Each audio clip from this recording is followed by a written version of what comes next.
So fresh off the heels of the Jonathan Larson project being performed at Feinstein's 54 Below, which we went to see, which I'll make a separate video about. I read this apparently was announced in like July. Yeah, but it's funny how like things happen one after another. Yeah, it's weird. Stuff happens in clusters. That got announced, and then they did the Jonathan Larson project. But we saw the Jonathan Larson project, and then found out. Yeah, that same week, I think. Article, but there are articles in Playbill and all these different things that Lin-Manuel Miranda is making Tick, Tick, Boom into a movie. He's directing a Tick, Tick, Boom movie. Jonathan Larson's sister is the executive producer. His father, who's still alive apparently, who must be 5 years older than Methuselah. Depressing.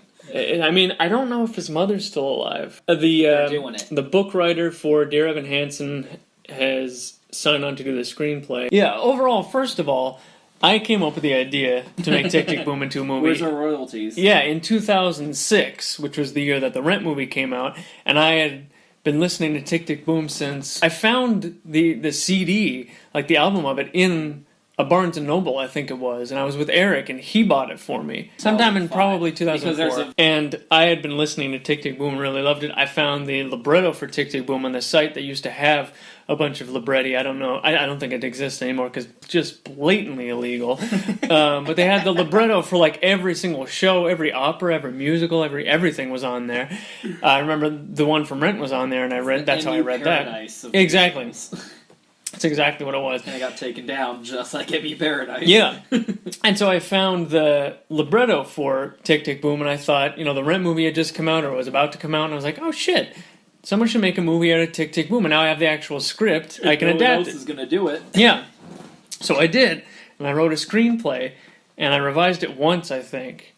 It was a huge, project for me at the time, because I was, 13, and I finally finished it, I printed it out, it was all typeset and shit, it was, this thick, it was like a real screenplay. It sucked, but, it was really awful. You did it. But I did do it. Well, my original approach was just to adapt the 3-character version and just have it be, because like I said, Rent had just come out, let's just make a movie version of that too. Let's just put a camera at what's happening on the stage. Yeah.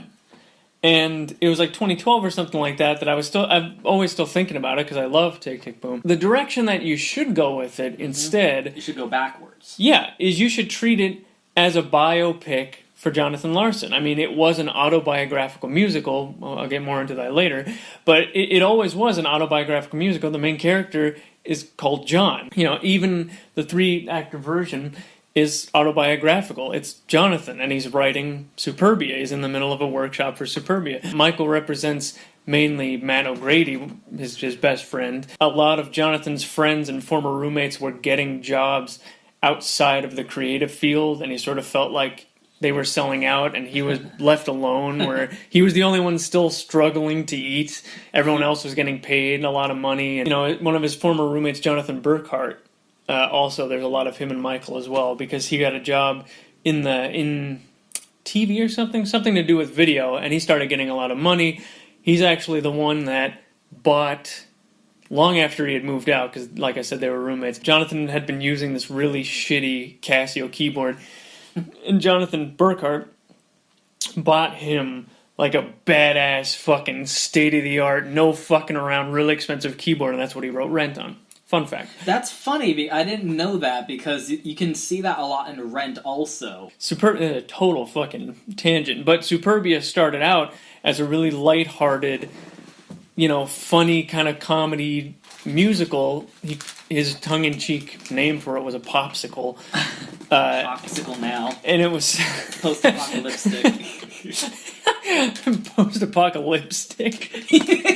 I wish I could take credit for that. That's from something. In the beginning, when he started writing it in the very early 80s, in 83, it was really lighthearted. It was a musical comedy, and, it was Which is the underdog. Weird. Considering it's a 1984 adaptation. Yeah. It was the main character is the underdog, and he finds girl, loses girl, and then he gets the girl in the end. Mm-hmm. And then as he wrote 7 different versions of it through the next 7 years, and each one progressively got darker and darker and more cynical and more rock driven as opposed to pop. It was because at the time It was a lot of different reasons. He was going through some shit. He was going through some shit. A lot of his friends, like I said, were sort of selling out and getting jobs outside of the field. He was also getting distant from his agent. His agent dropped him as a client in 1989. Why the hell did I bring that up?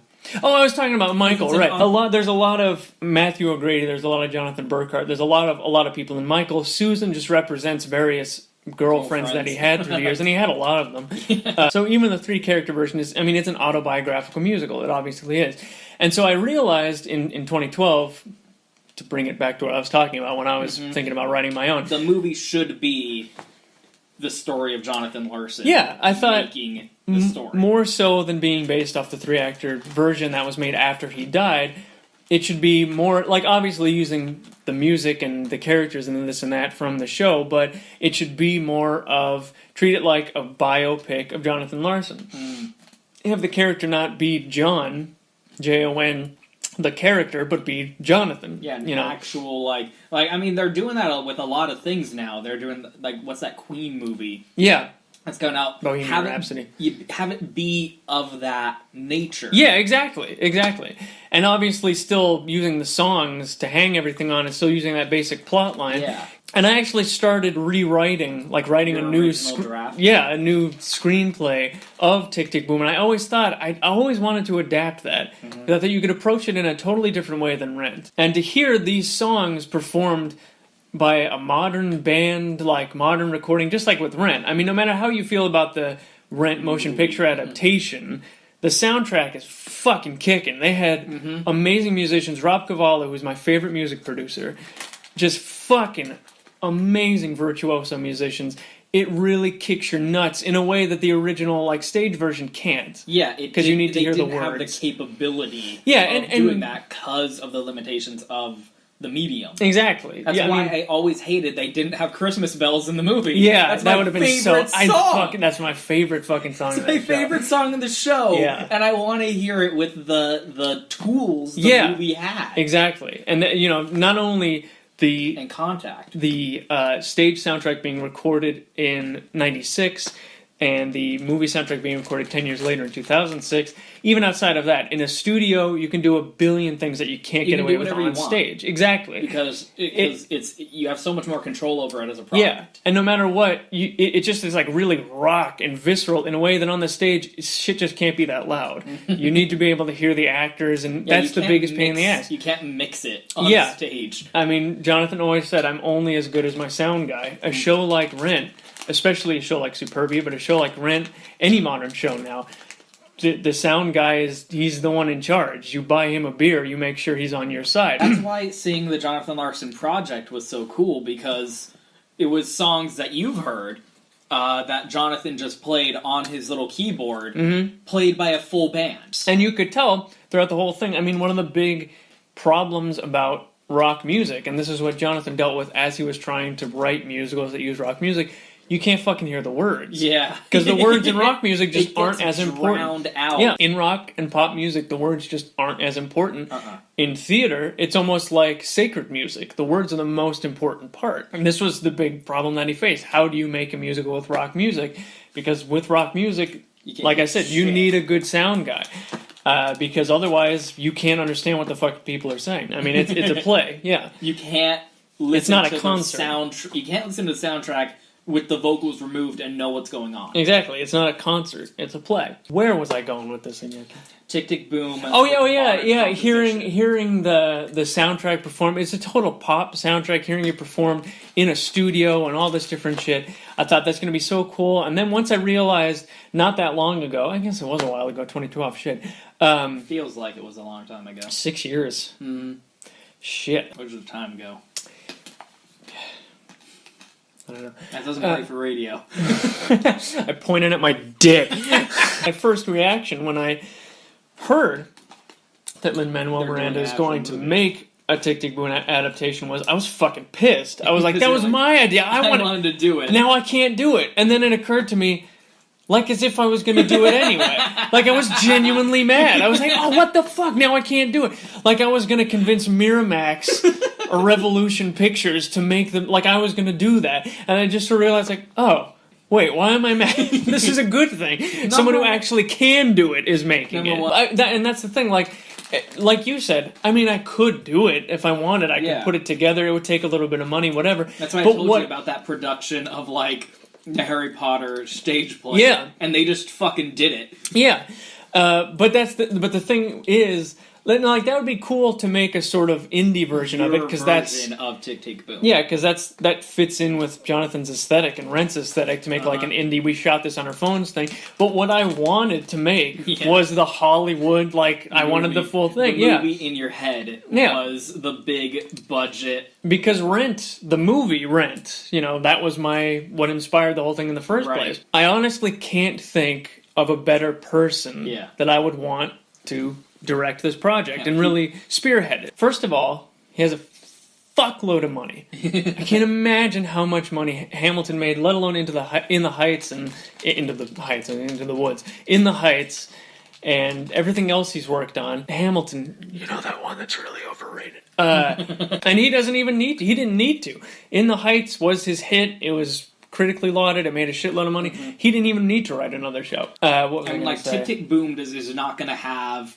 the, like, mass media penetration that even Rent did. Yeah.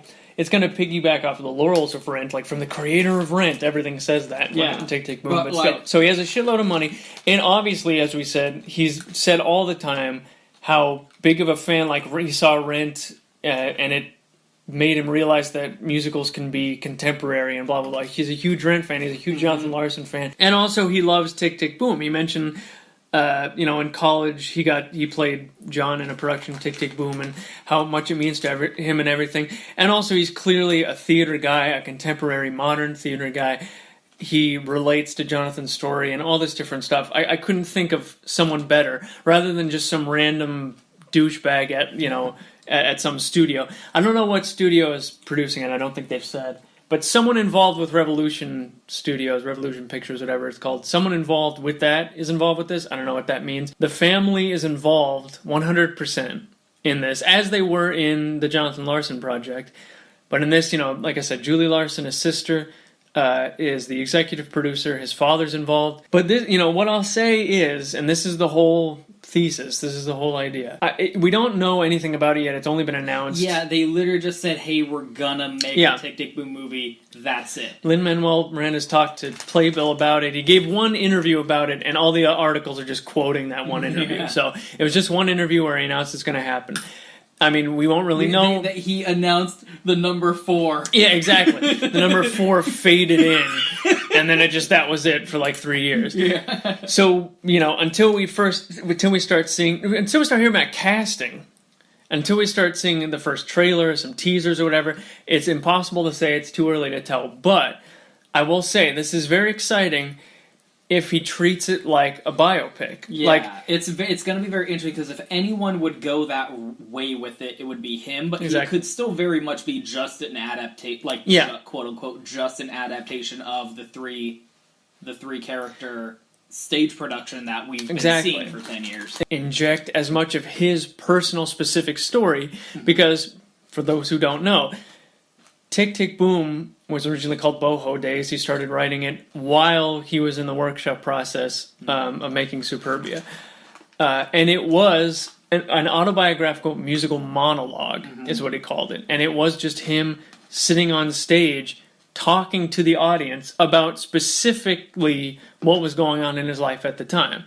To song. Yeah, and there were musical accompaniment. Yeah, there were songs, and then there's recitative.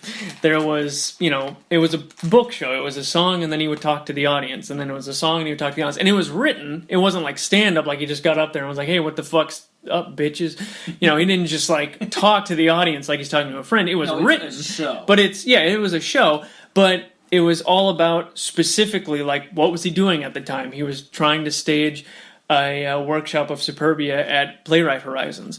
It wasn't going well. It didn't turn out very well. He didn't know that yet, but it wasn't good. Stephen Sondheim came to it. He left during intermission. That hurt him a lot because of a lot of different things. It was a union theater. They had to use union people who sang Andrew Lloyd Webber, and they only had a piano. They didn't let him use taped accompaniment. All this different shit. Long story. another tangent, but and that's what he was talking about. Yeah, he was talking about what had happened the week before, and he was just talking to the audience, and it was just him. It was as autobiographical as it can get. It was just him and a band. There was one other singer on stage who was sitting with sheet music in front of him who just sang harmonies for the songs. It was just a musical autobiographical monologue. After Jonathan died, after Rent premiered and was a huge success, they couldn't do that. Yeah, obviously. Because he was dead. It was so personal and Rent was so hot at the time. Yeah. They wanted to do something else, and Tick Tick Boom was the closest thing to a finished product he had aside from Rent. Yeah, after Rent was such a huge success, people were hungry for more of his work. He was dead, so obviously there wasn't going to be anything new coming out, but he had a humongous catalog of stuff that he had made. Mm-hmm. So, of course, they chose, well, if we're going to have something else, his autobiographical show that tells his story. What better of a project can you possibly put on? So they hired Steve Auburn, a playwright. I think that's his name. I might be getting it wrong. But they hired a playwright to go through. He wrote like 5 different drafts of Boho Days. Then when he turned 30, he called it 3090. And then after that, he called it Tick Tick Boom because no one knew what the fuck Boho meant. It stands for Bohemia. Because he renamed it. It was originally called Boho Days. During his lifetime, he renamed it Tick Tick Boom. He briefly called it 3090 when he was turning 30 years old. And then he went back to calling it Tick Tick Boom. He wrote like a lot of drafts of that show because it was about what was going on in his life at the time. And that was changing, obviously. His life kept changing. Yeah. And so, I mean, he did that with everything. You tell me that story. That the story that will always get me is how he wanted to change Rent into like a fucking flashback. Yeah, like, frame it like what the week before it was gonna premiere. Yeah, it was it was months before it was set to premiere in October of '96. Like, in terms of musical theater production, that is a very short span of time to literally change the whole fucking product. It was a major revision, and he turned it in October of '95. Remember that the show premiered in February of '96, and so he turned that in and was like, "Okay, I'm done." And literally everyone was like, we can't do this. Tick Tick Boom is what they decided they were going to give the audience. Yeah, because what better show could you possibly... was a household name after, in that community. And it was like, we want to give them something else. What better than his autobiography that he wrote, his musical autobiography. And so they hired a playwright to look through all of the different versions of Tick Tick Boom, which had different songs and all this different shit, to assemble a version that they could then put on stage that was in the third person, as opposed to an autobiography. It's almost like a bastardization of his original intent. Yeah. But what else could you have done? Yeah, I mean, what other option was there? But like I've said, if Jonathan came back to life and watched a production of Tick Tick Boom, it would be new to him. Because remember, it premiered off-Broadway 2001. He died in '96. She's like, can you think of anything else since then that you think has changed theater? And she pulled up my little poster board of my presentation of Rent. She's like, there's pre-Rent and everything after Rent. You can chart directly back to things that it innovated. Yeah.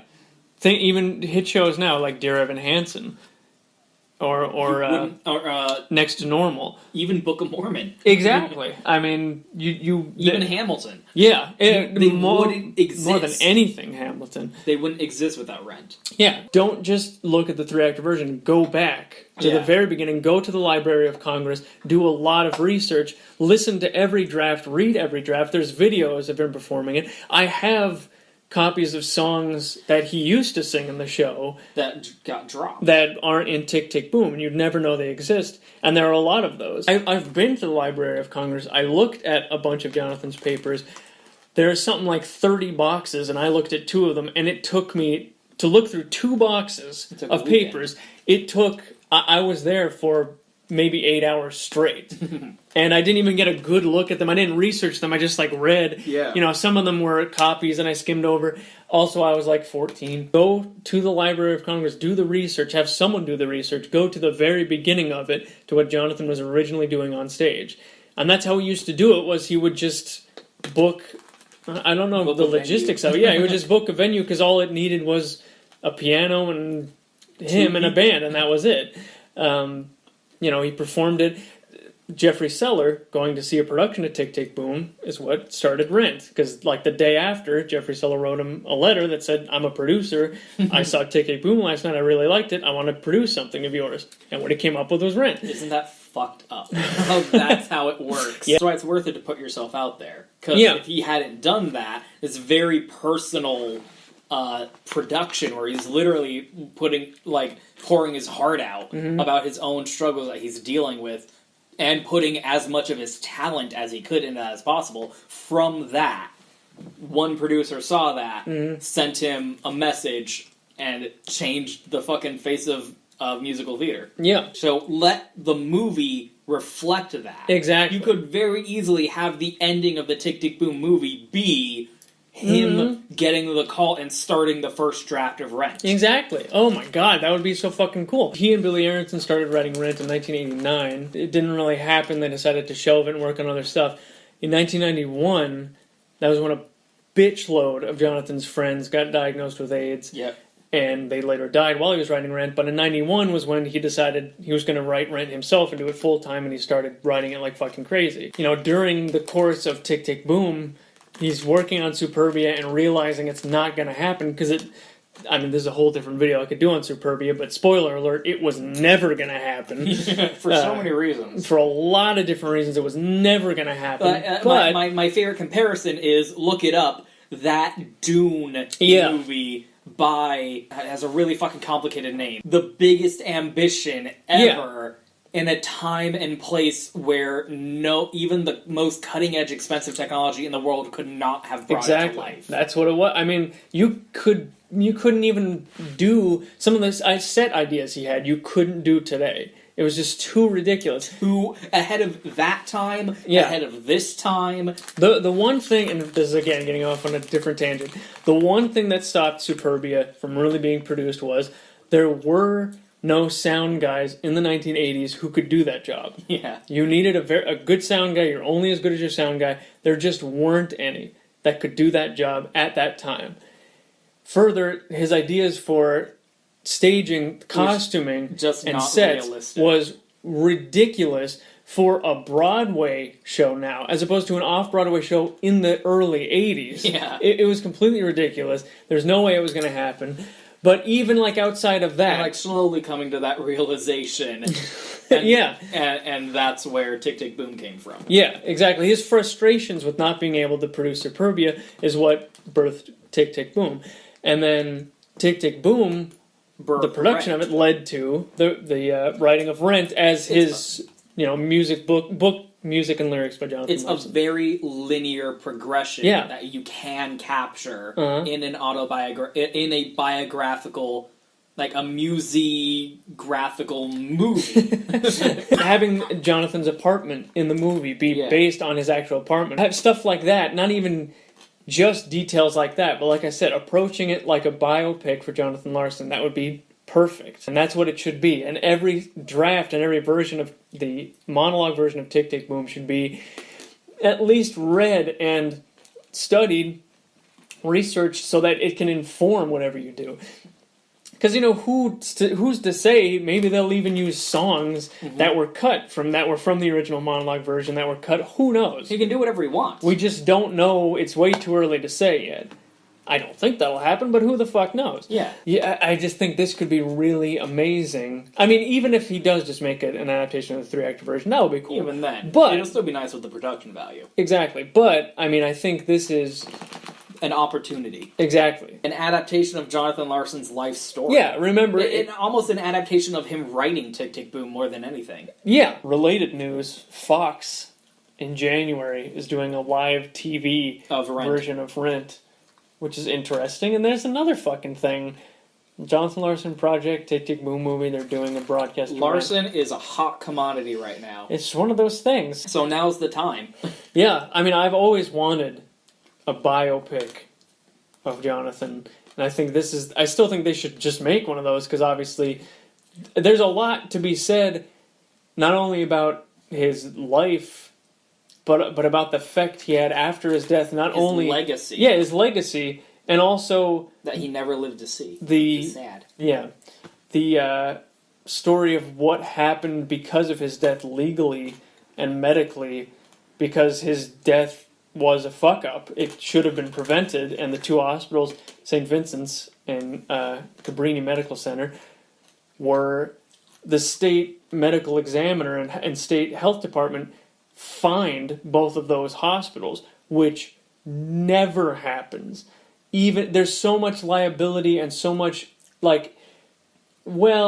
doctors work long hours and they make mistakes, blah blah blah. He was killed. The New York Health Department investigated and both hospitals fault. and not only publicly said, yes, you fucked up, and because of that someone died. Like, you almost killed somebody. You essentially killed someone. Yeah, in essence, that's what you did, and fined both hospitals. Someone being continued to live was prevented because of what you did. They fined this would not have happened. Both hospitals, which happens once every 30 years, no joke. That never happens. Even when the health department finds any of them in the United States, finds yes, the hospitals were at fault. They don't they go naughty. And there's always this air of doctors work such long hours, everyone makes mistakes, this is just one of the things, they have malpractice insurance, they have this. It wasn't a malicious thing, it was just an honest mistake, whatever. Accident. The fact that they got fined, and they came out and said, this was negligence. Mm-hmm. This wasn't just you made a mistake, you did that. They brought in 10 different doctors, showed them with no context the X-rays and all these different things, and said, is something wrong? Pointed at it, and a bunch of nurses as well. They showed them that, and they said, "Is anything wrong with this?" And they said, "Yeah, his heart's twice the size it should be. There's something weird with the aorta.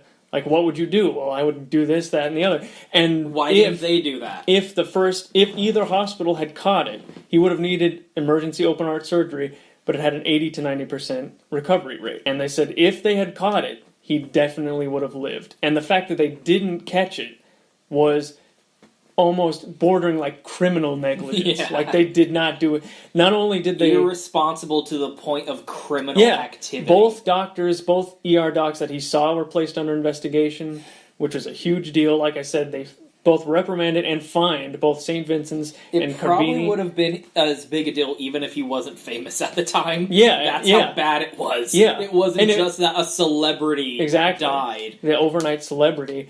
And then his family also sued the hospitals, and I think they won. And it's... I know I keep saying this, but I need to stress again, this never fucking happened. Yeah. This was Hospitals get so much leeway. Yeah.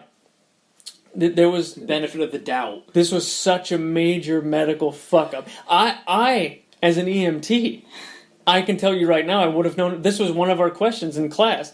Just this male presents with these symptoms. What is it? An aortic dissection. One of our test questions as an EMT was they presented the symptoms of an aortic dissection, which is what he died from, and said just what is it? A, B, C, D, and it was I think it was a fill in the blank, and it was well, it sounds like he has an aortic dissection, and that's what it was. So any doctor or nurse or radiologist worth their salt would have found it, and the Board of Health said, you really fucked up.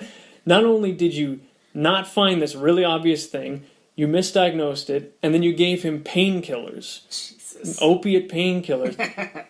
That's not what you do. That's lazy. If you don't know what the source of the fucking pain is. That's straight up pain lazy. is for a reason. OPQRST, onset, provocation, radiation, quality. You know what the fuck? Pain is a fucking tool. One of the hospitals misdiagnosed it as food poisoning and pumped his stomach, which is not even what you're supposed to do for food poisoning, and then gave him painkillers without finding the source of the pain, which is the biggest no-no. Pain is a tool. It's the biggest thing that healthcare providers are trained to read. That's why if you're in an accident, we're going to ask you a ton of questions about your pain because it tells you so much. Pain is there for a reason. It lets you know what's wrong. If you know how to read it, you can figure it out. And that's what pain for a very specific And that's what they purpose. teach healthcare providers. As a healthcare provider, I was trained to read pain. So I always thought there should be a biopic either separately or as part of a Tick, Tick, Boom movie. You could just have a movie that's the story of Jonathan Larson's life. Yeah. But then I would be like, well, then there'd have to be music in it. I was like, well, then why not just Well, then why not adapt Tick, just Tick, do Boom? Tick Tick Boom? Fuck it. He already did it. Yeah, exactly. It's Times very to exciting. come. No matter what, I'm looking forward to it. And I We're trust. gonna see it. Yeah, obviously, and I trust. No matter what it actually turns out to be. I trust Lin-Manuel Miranda to make this good, even if it doesn't meet what I'm saying here. In the early 2000s, there was an attempt to make an animated version of Superbia, That's the way to do it, I think. but they didn't even finish a script for it because of a lot of reasons. Number one, it's not finished. Yeah. It never was finished. But number two, so it's like Rent isn't finished. yeah, exactly. Rent is eternally unfinished. Exactly. Because he died. And it's like, Superbia especially, there's so many versions, and it's not finished. It's like, well, which version do you do? And secondly, it isn't so easy to adapt to the stage, probably because he wasn't as practiced at it. There are a lot of standing there theater songs that don't really translate to the stage, even animated, where you take a song like LCD Readout, one of the most amazing songs. Sondheim called it the best song he ever wrote. Fancy agreement with that assessment. I mean, how would you do that in a movie? He's just sort of lying awake in bed singing, and that's it. Like, it would be difficult. An animated movie, you can do it, but it wouldn't be the way you do it. I wish they would. Stage. I wish they would release. There's a video.